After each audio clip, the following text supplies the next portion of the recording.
Hello everyone, nandito po tayo ngayon sa Barangay Pesa, Bungabon, Nueva Ecija. Bali, ito po yung onion farm ni Mervin Pesa na nakuha po ni Sir Ariel de la Cruz. Sir, magkano po ang presyuhan ngayon ng sibuyas? Anong nakaraan kasi, ng unang bunot namin, halos ang alok sa amin 70. Nang sumunod na to, 75. Ngayon, kumana na kami sa 85. Bali, pumapalo na siya ng 87 kasama yung ahente. Mabili na po ba ngayon yung local onion? Sa ngayon, kasi kung may pawala pa lang yung imported natin na puti, yun sa pagkakaalam ko lang. Itong puti natin, hindi naman gano'ng kadagsaan pa, isa-isa pa lang. Halos kaya pa naman sa merkado. Bali, nakakapagsabay naman po kayo sa bentahan. Naman sa bentahan. Halos, di ba, kapag unang aling nga, masarap tong puti, matamis. Aha. Kaya kaya pa rin may benta at yun ang hinahanap talaga. Sa tansya nyo po ba sa ganong presyo, makakabawi naman yung mga onion farmers sa nangyari sa kanilang mga sibuyas? Kasi di ba, ng mga nakakarang buwan, dumaan yung kalamidad, yung bagyo, tapos yung iba kumaba po yung leg ng sibuyas. Sa presyo na 87 kasama na yung porsyento ng ahente, kikita yung farmers. Conforme sa ani nila kasi yung iba, kaya nga yan, hindi naman gumanda yung iba dahil sa una dumaan yung kuwan dahil nagbala sa iba. Kaya kung aani tulad doon, kung dito nagbala ka at sa 85 na presyo at maganda yan, kikita naman. At kung hindi rin naman madidismula yung iba kasi, gagaya ng mga nagpa-ulit-ulit na tanim, tapos ganun ang presyo, hindi nila kayang kitaan, baka halos tumabla na lang din. Okay. Sir, di ba ibebenta nyo sa market? Hindi naman po ba sobrang taas ang presyo? Halimbawa, di ba yung mga consumer, hindi ba mabibigatan sa ganung presyo? Magkano po ba yung nagiging patong pag nililipat na sa public market? Tulad na to, nakuha namin to ng halos 87 kami mumunan, dadagdag kami ng tracking gastos, halos bebenta na rin namin to ng mga 100 or hanggang 95 kapag maramihan. Ganun kasi ang sistema namin, mga biyahero. Una sa lahat, siyempre dapat kung kikita yung farmers, kikita yung farmers, kikita din kami. Nagduduklay-duklay na rin kasi kaya obligado magpatong na rin. Sa halimbawa ngayon nyo na ibili, kinabukasan nyo din ibiyahe. Tulad yan, nabili namin ngayon, tapos na namin gupitin, papasakin na namin yan.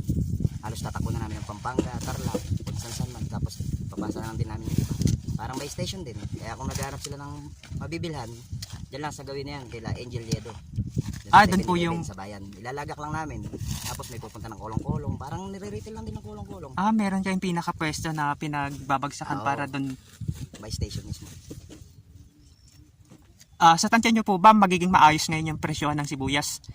Baka sakali, kasi una sa lahat kung wala nang papasok na imported na puti, yan kasi ang unang magpapasakit sa farmer. Kapag may pumasok pang imported, mas lalong bababa ang demand ng presyuhan sa bukid, di ba? Hindi naman din natin hawak ang presyo. Well, mayroong pag-angat, may pagtaas, di ba? Galaw-galaw nga yung presyo. Kasi nung last year, sobrang baba po na naging presyo. Marami pong mga farmers ang hindi kumita, aminin man natin. Kasi ganun yung nangyari. Totoo naman talaga. Ngayon kung ako, panawagan ko man, kahit hindi man ako farmer, at isa lang din akong hamak na buyer na minsan nag-aahente nga. Kung hindi papasok ang imported, yung wala nang permit, baka sakaling tumaas. Yung sa puti. Pero yung pula, walang pag-asa, baka bumaba kasi may mga mura pang lokal, kagaya ng mga soton. Magkano na soton? Halos binibenta na lang yata. 400 to 450. Soton, 7 kilos. Kamura. Oo, mura. Di paano sasabay ngayon yung aning pula? Sa ngayon, wala pa tayong haning pula dito na malalaki. Sa gawing Pangasinan, halos ang lakaran yata 130. Parang gate pa lang yun. Ang baba. Ang baba. Ang presyohan po kasi ng mga ngayon, yung halimbawa, yung seeds, tapos yung mga fungicide na ginagamit, pataba, sobrang taas ang presyo. Tapos, kung ganun yung magiging presyo ng sibuyas sa farm gate, walang kikitain yun na naman yung magsasaka. Halos nagpapagod na lang din. Kaya nga kung masisolusyonan niya sana, kung dapat hindi tinataon yung paglabas ng mga imported sa anihan, yun sana ang maging magandang panawagan ng farmer. Kahit hindi man ako dati ako naging farmer, pero ngayon hindi na ako farmer. Kaya isa na po kayo negosyante. Nag-testing na nga kami ng ganito, nang kami bumibili sa bukid, binibenta namin. Yung kumita man lang ng konti. Malaki din po yung impact nyo sa mga farmers kasi yung ibang traders, pag inipit nila yung presyo, walang magagawa yung mga farmers kundi ibigay sa gusto nilang presyo. Sa tulad nyo na nag-i-starting sa ganyang negosyo, kaya nyo pong ibigay yung mataas na presyo kasi para naman medyo umangat yung farmers magkaroon ng kita. Una sa lahat kasi, sa traders kasi masagot ko lang. Yung sa traders na sinasabi natin, ang akala ng iba, ng karamihan, yung buyer ang ako buyer, ako yung nag-iipit ng presyo, hindi kasi ganun eh. Kaya siya bumababa yung kagaya nga na imported na yun. Ewan ko, nasasabi ko lang naman to, pero sana matauhan nga yung iba na tulad ng mga nakakataas. na hindi dapat sinasabay yung Apo. anihan sa puti. Kaya na nakarang taon, sabay yata yung Sabay po yung ani ng local farmers sa pagdating ng Oo, kaya imported. bumaba. Yun nga po yung pinanawagan namin dun sa Oo. KMJS na kinausap pa yung DA na wag naman sana isabay ng DA yung pagpasok nila ng imported para naman hindi masabayan yung pag-ani ng local farmers dito sa bansa natin. Kasi hindi lang naman po Nueva Ecija ang nagtatanim ng sibuyas, meron din or Tsaka tayong Mindoro. capital onion eh. Apo. Kasi kung mawawala ang capital, kung hindi magtatanim, kagaya na nakarang taon, ganito na. Alang halos nagtanim. Maaga yung naging anihan. Apo. Tapos konti lang yung inani, kaya naubos yung sa storage. Maaga yung naging labasan. Mababa yung unang ani. Halos yung unang ani Apo. natin, magkano lang sa pagkakatanda mo? mababa po yung ano 50 eh. yata 30. Ah, Parang ganun. ganun yata ang mga unang sultanan. Ngayon, medyo sana umangat nga ng lahat naman ng mga nalugi ng nakarang taon, makabawi naman para hindi sila Mab- yung bang Parang- ma-distract na aha. ayoko nang umulit, hindi naman kumikita, di ba? Para hindi na madalasan nangyayari. Oo. Kasi ito yung buhay talaga natin dito tayo eh, capital of onion, di ba? Opo, Onion Capital of the Oo. Philippines ang Bungabon.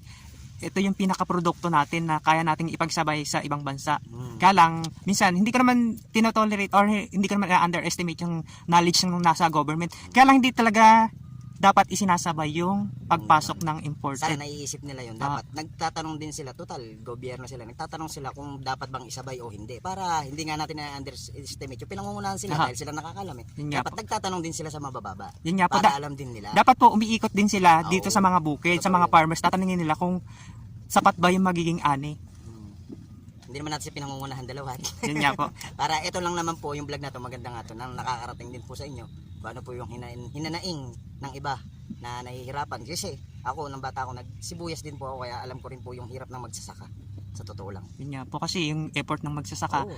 halos dito na Sila nila binibigay nagtitira. yung best nila Oo. para kumita kasi hindi naman lahat ng percent mapupunta sa kanila lalo Totoo kung meron amo o namumuhunan. Ang mangyayari kung ilan lang yung matitira, yun lang yung mapupunta. Oo. Di-divide two pa. Halimbawa may kasama siyang iba. Oo, totoo yun.